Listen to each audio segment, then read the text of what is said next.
I tweeted saying like this is the Manchester United defending that I've missed from last season because which is no defending.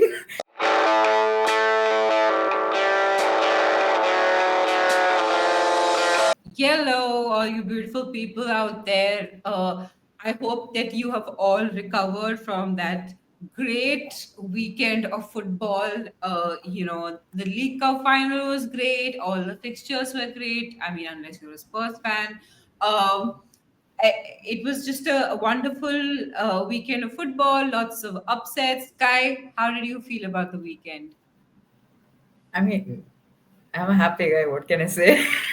Yeah. I mean, no complaints. Good weekend of football.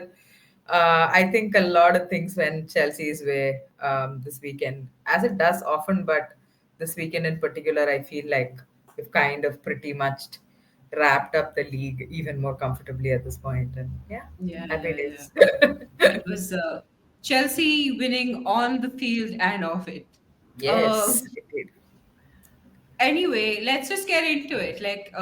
Let's just go for it. Yeah. So let's start with the first fixture, Everton versus Arsenal. It finished 3-1 to Arsenal. Goals from Alessia Russo in the 25th minute, Tony Payne in the 37th minute, her first WSL goal for Everton. Then Manuel Mielda, an own goal from her, unfortunately, in the 65th minute, and another goal for Russo in the 90th. As we both kind of were feeling blue. We were feeling Everton. We were feeling the Toffees, but it didn't quite work out that way. Yeah, I mean, I still think that Everton, when you're facing a juggernaut like Arsenal, it's not easy. Please I don't thought call they Arsenal a juggernaut like this. Okay, in the WSL, in the WSL. Okay, Okay. at least in comparison to Everton. Come on. Hmm. Like this was a game of like two halves. Like obviously Arsenal had most of the ball and Everton was set up to counter. Everyone expected that, and it somewhat worked. I think in the first half, like with Everton equalizing after Arsenal scored. Uh, and I don't think Arsenal expected Everton to equalize as quickly as they did. But like the second half was just testament like to the strength of the Arsenal bench. I would challenge you to find any team in the WSL, like any team, including Chelsea, that can do a quadruple change in the 61st minute to bring on players of the caliber of Ford, Mead, Blackstenius, and Cooney Cross. Yeah. Like I've noticed that Rennie Sleggers has been doing these large game changing substitutions, like two WSL games in a row now. First in the West Ham game and now in this one. Pity Hmm. that she didn't do it in the FA Cup game. But you know what? More important, I think, than the players changing, which did help immediately change the scoreline, was the tactical change. Like Rennie Sleggers switched it up from a double pivot of Little and Warty to a single pivot of Cooney Cross. And I think that was pivotal because it gave Arsenal like an extra player in attack against Everton that we're obviously sitting in. Yeah. So I, yeah. watching the first half, definitely I felt I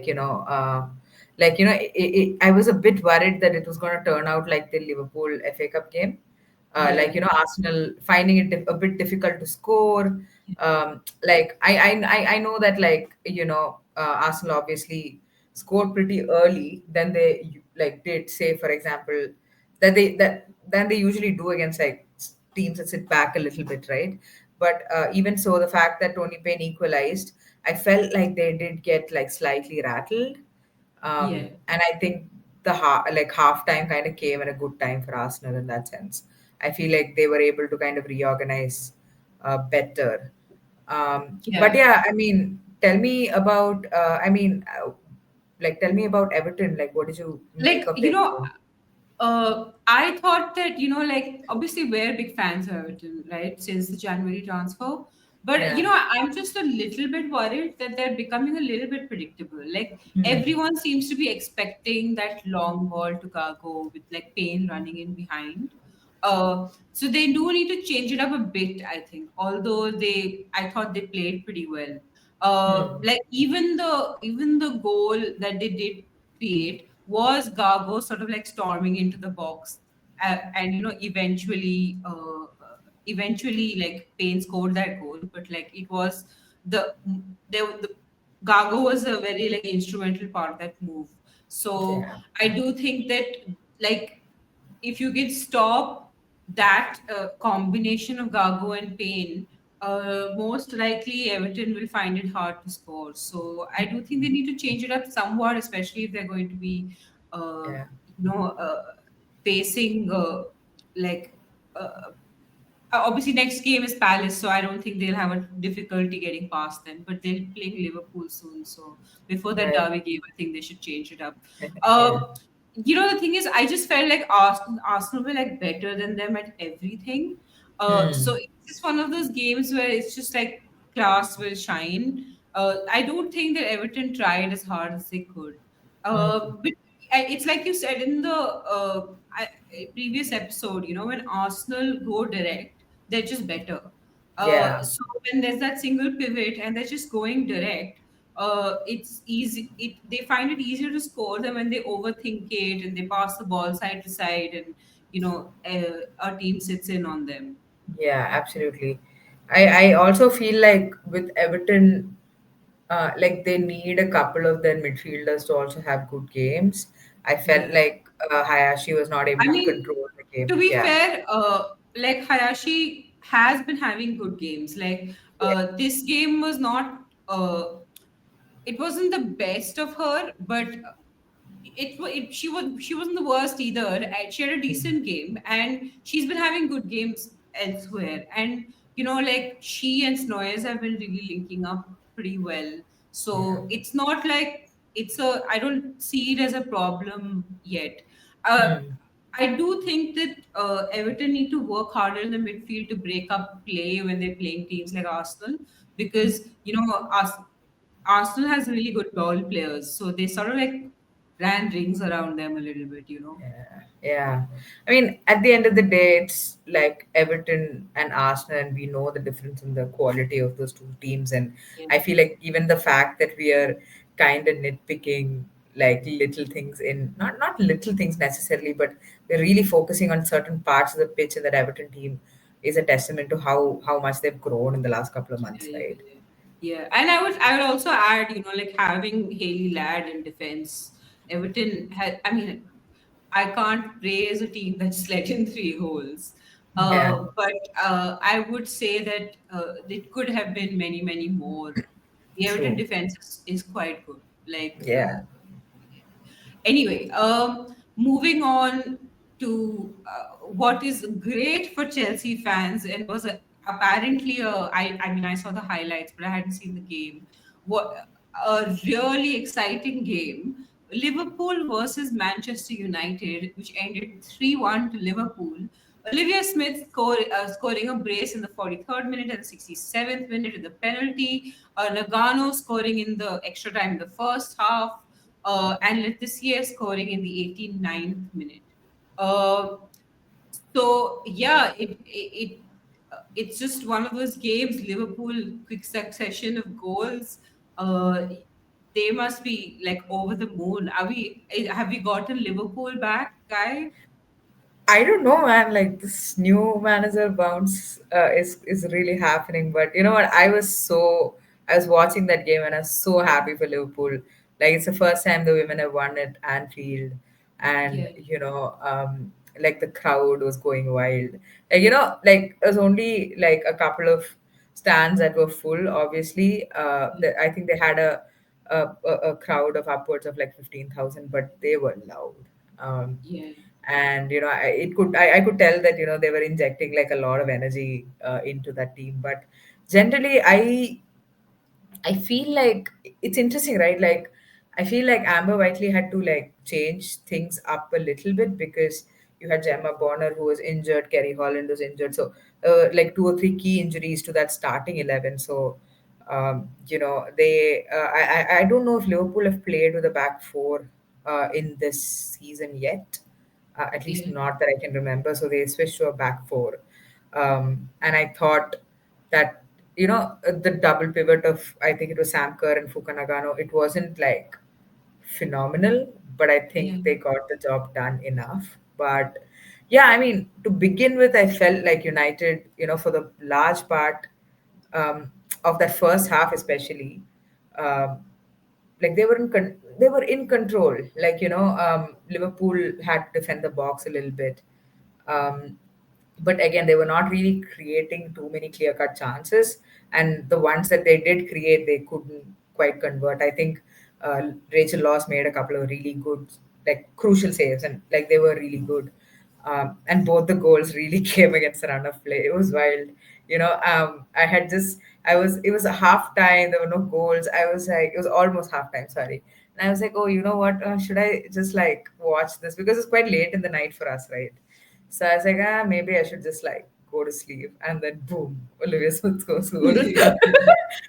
Olivia Smith said, hey, not on my watch, you're not sleeping. Yeah. So completely against the run of play and like an incredible run from Olivia Smith. I feel like maybe it's too soon to say this. She's like a 20-year-old, right? But I feel like finally maybe she's actually getting the hang of the league properly. Like we've seen what she can do, right? Like we've seen how she's very like a brave forward. Like she's okay taking players on. She will dribble. She's a good dribbler. All of it. But in the last couple of games, she's been like truly impressive. Like I feel like she's kind of figured out that she can actually just like kick the ball past a defender and just keep running, if that makes sense. Also known Uh, as football. yeah. It's also known as football. Um, but yeah, I mean, I felt like Talis Joyce could have done better on that first goal. It kind of Yeah. bobbled past her and she didn't get down uh, enough in time. A good goal, like it was a tight angle, like extremely good work from Olivia Smith. Um, Yeah, I also think, don't you think it's also like when you switch up the style of play to like center it around your best player, I think the player then thrives in that system. Absolutely, yeah. I think Amber Whiteley has been better at doing that. This is what we discussed last week, right? Like just going a couple of yards forward in terms of how you set up your attack, or rather how you set up your whole team and how that helps the attack. But yeah, I mean, even the second goal, it came off a Manchester United corner. There's a fully Yeah. counter-attacking goal. Like I don't know. I think Olivia Smith made the pass to Sam Kerr, who then just ran with the ball. And Yeah. then, the match I tweeted saying like this is the Manchester United defending that I've missed from last season because which is no defending. It's literally there is one Fuka Nagano in the box and four United players. Nobody is marking her, like nobody's got her. It's insane. It's a beautiful finish from Nagano, and it's her first goal for Liverpool, and to have that come at Anfield, I'm sure that's a very special moment for her as well. Yeah. Um, yeah, I thought Liverpool. Oh yeah, I have to give a big shout out to Alejandra Bernabeu because she's a Chelsea loanee and she had a really good like defensively. She was so solid. I think she won almost all her duels. Had some really key interceptions, etc. United, on the other hand, I felt like the whole team was pretty poor. The fullbacks were really struggling. Ella Toon was a ghost. Like I can't even remember touching the ball, honestly. Isn't Riviere still injured? No, no, Rivia was so. That's another thing. I was kind of intrigued by that decision because you know like you don't want to bring a player on after injury like that. Like I don't advocate for it at all. Like she was out for like 2 3 weeks. Aoife Mannion has been starting for the past 2 weeks. Even in the FA Cup game she did start. So like for me I feel like Aoife Mannion should have started and Riviere should have come off the bench. But I guess that's just me. Yeah, but I thought Riviere was okay. But again, she did end up conceding that penalty. So and she did get like I mean she did get subbed out at like 63 minutes, and Gabby George went off injured somewhere like between the 50th and 60th minute. So yeah, it's we have to wait and see how Gabby George fares because otherwise United are in big trouble. They don't have enough Yeah. fullbacks and Yeah, I think because I was just thinking about it and I was saying one of the strengths that United have is their defense, with and the way their fullbacks turn their defense into attack. I think that has been their strength this season. And Yeah. because they found themselves having injuries in those areas, it's just been slightly harder for them to do that. Hmm. Because it's like their midfield. I'm not saying that midfield is bad. I think the strength lies in the wings. I Uh, completely agree. I so think, I mean, Janssen, I feel like the issue with the midfield is that, first of all, I don't think Mark Skinner has still quite figured out that midfield. Like yeah, sometimes he prefers playing Miyazawa there. I think the only mainstay there, I think, right now is Janssen. And Janssen seems to be like a little inconsistent. She has extremely good games. Like, like from a DM, what you want is like a 7.5 every game, uh, and a couple of 8.5 games, if that makes sense. And I don't think she delivers that quite yet. yeah, But again, I mean, she's an experienced player. She's played in the WSL before. I don't think she has any excuses. Like, uh, it needs to get better. But in terms of like United's numbers, like they have been extremely good defensively. yeah, And what I realize is also that if Fallon Joyce has a good game, uh, I feel like she makes that defense look really, really good. I'm yeah, not saying that centre back partnership is not good. Like they're very good. Like Letizier and Turner. I mean, Letizier is very good. Turner is yeah. okay, but you know, She like benefits from Talis Joy, the triangle of Talis Joy and yeah, Leticia. exactly. Talis Joyce, I Yeah, think, makes him look really good, and I don't think Talis Joyce had a good game at all. yeah. It was she had a couple of howlers, and it happens. It's fine. But Anyway, yeah. moving Oh, also, on just to one yeah, last thing though. Just one last thing. I just want to shout out like Leticia. I forget how young she is. She's 22 years old. She's yeah, leading that Manchester United team right now. And the goal that she scored. She's a centre back. She kind of just like, I mean, Liverpool did allow her to just like walk into the box and score that goal, and yeah, like Laws got beaten at her near post, which are like things that are unacceptable. But at the same yeah, time, like she really looked like a person who was just like, hey, I'm really sick of this. I'm gonna do this myself. And to yeah, see such a young player really trying to get her team a little riled up uh, was nice to see, but unfortunately, it came at the 89th minute. It should have happened sooner. But yeah. yeah, shout out to her. Yeah. Coming to the relegation battle. Yeah. My God, this was a really exciting game that I also did not watch. I saw the highlights of Palace versus Aston Villa, 3-1. Mm. So, like, this was just one for the books. Uh, Yeah. I mean, you expected it. Tell me about this game. I didn't expect it. I hoped for it. But Yeah, anyway, but you know what? Honestly, a genuinely good performance from Palace. I think they played this game like they were playing a cup game, which to be fair, it kind of is at this point for them. Like they just need to get as many points as possible. And it was their first home win of the season, which is amazing. yay. And the funny thing is like Palace fans are always amazing. And yesterday you could hear all the like musical instruments playing from the background, and Yeah. they were really geeing their team up. So the atmosphere seemed like it was pretty awesome. I think in this game, like I was just looking through the stats a little bit, and you know, and this might be true for all the games that Villa play, but the fact that Palace had 35% possessions, seven shots on target, and Villa had 65% possession and three shots on target, just says all you need to know about this game, because we know how wasteful Villa are, not even in front of goal, just in possession. Like they have no idea what to do with the ball. Yeah.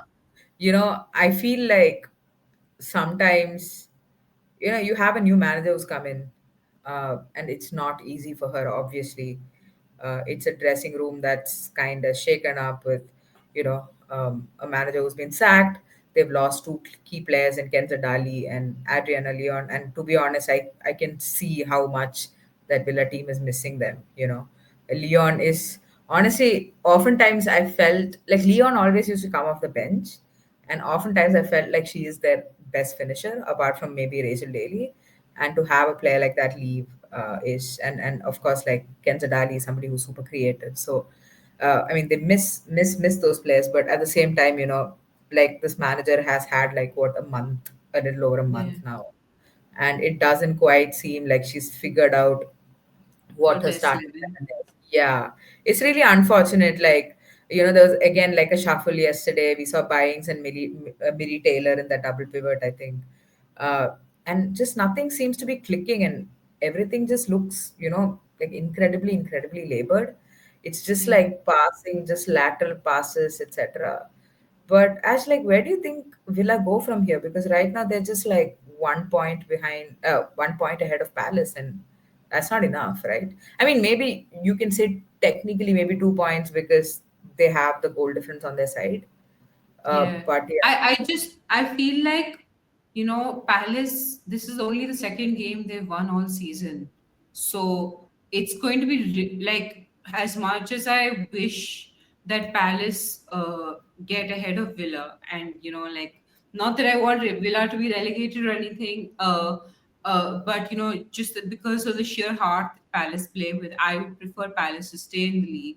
I feel like, even though it's just 2 points, and it feels like only 2 points is 2 points is very little, when you haven't won a game like for so long, and when you only won two games the whole season, two yeah, points can feel like a lot, you yeah. know.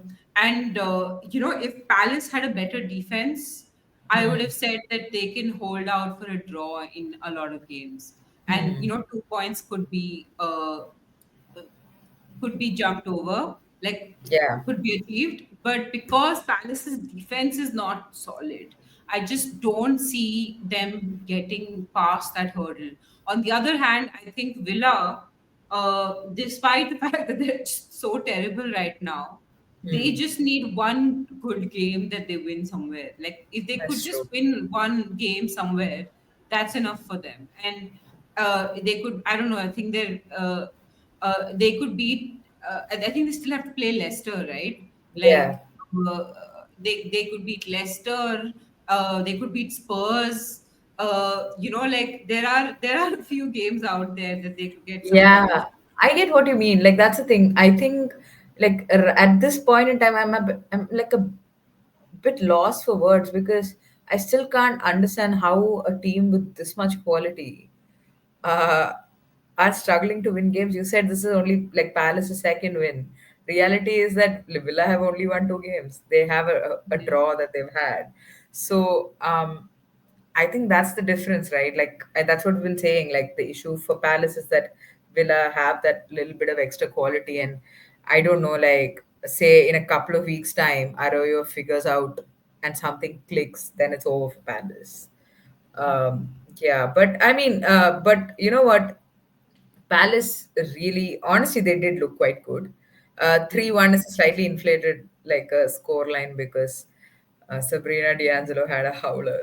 It was insane. Did you see the? Did you see what? Yeah, I I mean, saw she the literally video. had like two Villa players next to her, and she passed it straight to Katie Stengel. I was like, "What are you doing?" Um, but you know what? It's fine. They had lost anyway. Um, hopefully, that goal difference won't come back to bite them. uh, but anyway, I mean, maybe who knows? Merud might be able to bring the best out of Palace players as well. I just wanna like I know I've been shouting out players throughout the episode, so I thought I'll shout out Lily Budum. I think she's like as a player, she's really grown on me. She's had like a handful of really good performances, and she's like a very exciting fullback to watch. So that's nice. And also to Anik now and our Chelsea Loney, who's just come back from her ACL. It was her first start, scored a goal on her first start. So I'm sure that's a great Yay. boost for her, and it's also a good boost for the Palace team as well. She is somebody who can play in the midfield, but also as a centre back. So defensively, what you were pointing out, she's definitely a player that can bring some quality into that. Palace team. But Ash, let's move on. Not the bad form for Spurs continues. Yeah. Uh, 1-0 to Brighton there. Frank Kirby scoring a lovely goal in the 42nd minute. Did you feel like that goal was controversial, Ash? So, I personally don't think it was controversial. I think possibly if there was VAR in the game, they might have ruled it out or something because of a foul in the build up or whatever. But in my opinion, I think that it was fine. Like, even as a Spurs fan, if I'm just being objective, like putting my Hmm. Spurs hat aside, I think it was Hmm. fine. Yeah, I was rewatching the replay. Initially, I felt like, oh, the ref should have blown the whistle. But then I saw the replay, and honestly, like, none of the Spurs players seemed to have really noticed what happened. Like, they were all switched on, like, nobody switched off. Like, I could Yeah. tell that maybe, at least visually, they didn't, but maybe in their heads they had. I don't know. But a good goal, nevertheless, from Frank Kirby. But tell Yeah. me, Ash, Also, what did you. somebody being injured on one side doesn't mean you don't mark Frank Kirby on running in from the other That's true. side. Yeah, yeah, Like, yeah. like whoever's on that side has to mark Frank Kirby. So Yeah, they're not going to be staring off. And if they are ball watching on that side, then I would argue they're not supposed to be professional footballers. Like, that's true. Yeah, you have to play to the whistle as well, right? You absolutely yeah. have to. But yeah, tell me, Ash, what But did you make of just Spurs? I think that this game in general was quite lackluster. I don't think that it was anything to write home about. It was quite boring. I enjoyed all the other games more than this one. To be fair, I only watched the Arsenal Everton game properly, like full, in real time. Uh, but Brighton had like 5 shots on target, so they really should have scored more goals. So we're at the 1-0 scoreline actually is flattering to Spurs, I think, to some extent. Because Spurs had 0 shots on target. Like, we could have played that game for 90 minutes more and we would not have scored. Yeah, Like, and I do think Spurs started well. Like, for the first 30 minutes, I thought it was an even contest, which is like, unfortunately football is played for 90. So that's like one third of the game. yeah, And but like after the first 30 minutes, there were a couple of dangerous crosses from Brighton, and it was all downhill from there because the minute we went under pressure, we just crumbled like a sandcastle. And I'll tell you what, I appreciate that Rob tried something different by dropping Nas and Raso, both of whom have had their critics, including me. However, I think like Bet England is our only genuine goal scorer, and she's injured. So if she's not playing, we ain't scoring. yeah, Apparently without her, forget scoring. Apparently without her, we can't even get a shot on target. Like, it's just abysmal. And yeah. at this point, Martha Thomas is only devolving. Like, it's not even like she's playing badly. She is playing worse every game. I Okay. was telling, I saw something she did. I can't quite remember what it was that she did. She did it at the edge of the box, and I remember turning to my girlfriend and telling her, I think they should just sell her when they can, like My get some God. money out of it. Yeah, seriously. Like, I don't know. At this point, I'm thinking it's a mental health issue. Because even if you're just like the world's worst striker, if you just stand in the box and shoot, you eventually Yeah, get a shot on target. stick your leg Um, out and stand in the yeah. box. Something will fall.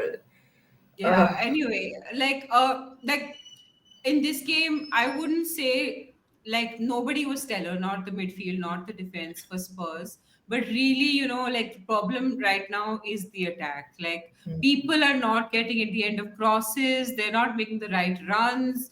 The only bright spot for Spurs, I think, is Ella Morris, who's been improving every game. yeah, Like, there's yeah, some little fancy footwork that she's like throwing in once in a while, and it's just very exciting for me because there's not much else to watch for Spurs fans. Oh, yeah. yeah. For Brighton, I think McLaughlin did really well for the assist. on the Kirby goal, as well as in Yeah. general in defense. I think both the Brighton wing backs, McLaughlin and Ollie Sluggers, they're both great. Their Yeah. wing, like I just think their wing backs are so crucial to the way they play because Yeah. they overload the midfield, they overload the wings. It's just exciting to watch Brighton play. I mean, not in this game. I don't think it was their best performance or anything. But they just had to get past Spurs. So Yeah. it was hard. I've been so impressed by McLaughlin for so many weeks now, and I keep thinking I should change my fantasy team and like have her on. And I still haven't done. Like my fantasy team is gone. Yeah. At this point, I'm not even going to bother. But I just, every time I see her play well, I'll be like, oh, I should really be adding her to my fantasy team. Nah, it's Yeah. not happening. I will And remind you in Friday's episode. oh, thank you. But honestly, like even Ollie Slagers, I really like. I really felt like she bossed that midfield. Yeah. Like she was cutting in quite a bit, and I did think she controlled that midfield quite well. But yeah, Yeah. it was like you said, it was a blah game. You said lackluster. You didn't say blah. I'm saying blah. Same diff. Anyway, we bring you now to the new section that we now have, which we have tentatively named the Fan Pundit Corner. So we are doing a prediction competition where if you predict the correct score line, you get 3 points, and if you predict the winner of the game, you get 1 point. So last week I was at 5 points and Kai was at four, and we promised that whoever predicted the League Cup winner would get 10 points instantly. So this week is a total drubbing for me. Kai now has 14 points to my measly five. And Kai also predicted the Palace result right, so one more point. We both very abysmally got everything else wrong, so it goes to show what we know.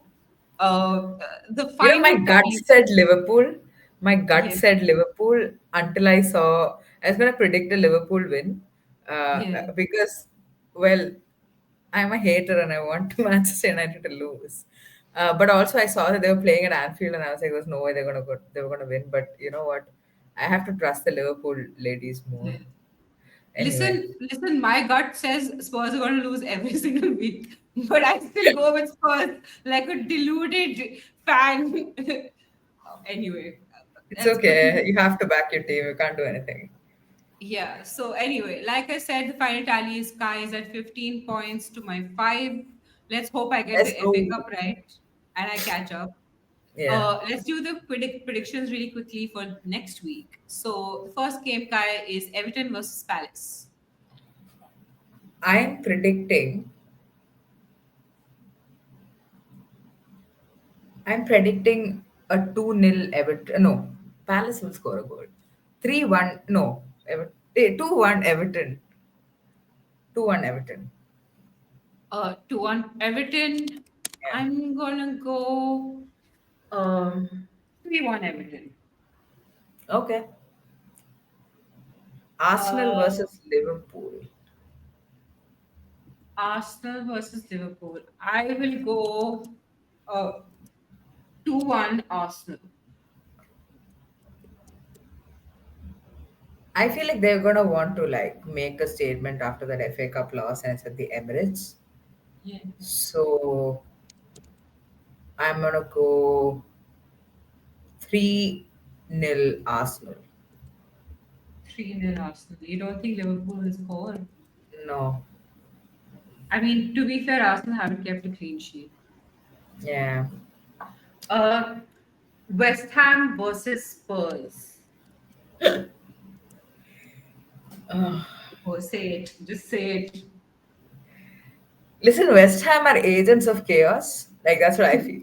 Like I feel like they've had like a handful of chaotic matches this season. Yeah. But unfortunately for Spurs, they just don't look like they're gonna score goals. Yeah. So I'm gonna have to go 1-0 West Ham. Okay, 1-0 to the Hammers. I'm gonna go just because I'm a deluded Spurs fan. I will go 10 nil 2-1 Spurs. Spurs. Oh God, I'm deluded. I'm not like psychotic. Okay, the big ticket fixture. Man City versus Chelsea. Hmm. It's a tough one, isn't it? Uh, you know what? I feel like they're gonna make like massive rotations, and like Sonia is going to open up the nursery and like let all the children out for this one. You'll see like Vera Jones and like Lola Brown, Katie Cox in goal. She won't do it, but I feel like she should. I think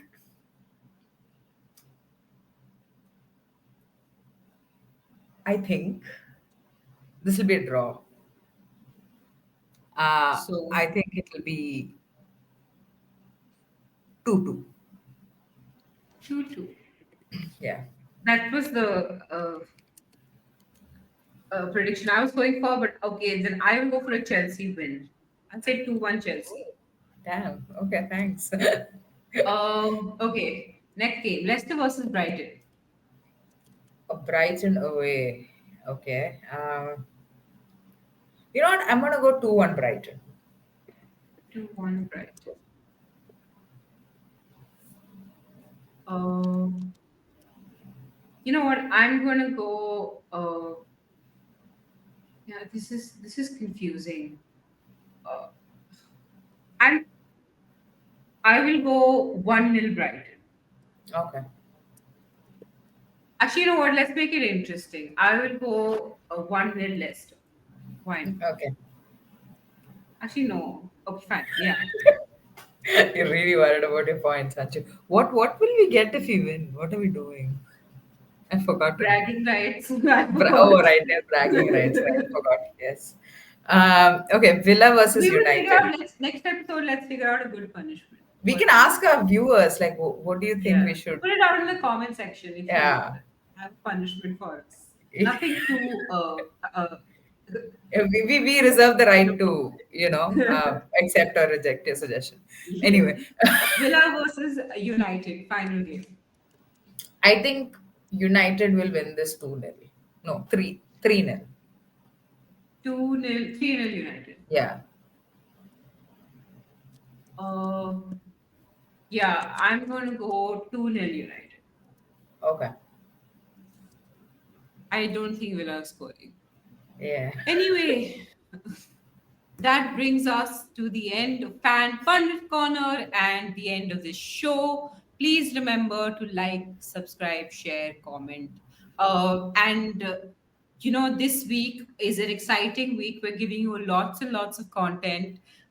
So we're doing a Champions League preview episode. So make sure you keep an eye out for that on the day after, and we will be doing a Champions League post Champions League review episode on Friday. So, and that's going to be super exciting because we have an exciting guest more to come. So make sure you keep an eye out this week for a lot of episodes out on All About the W.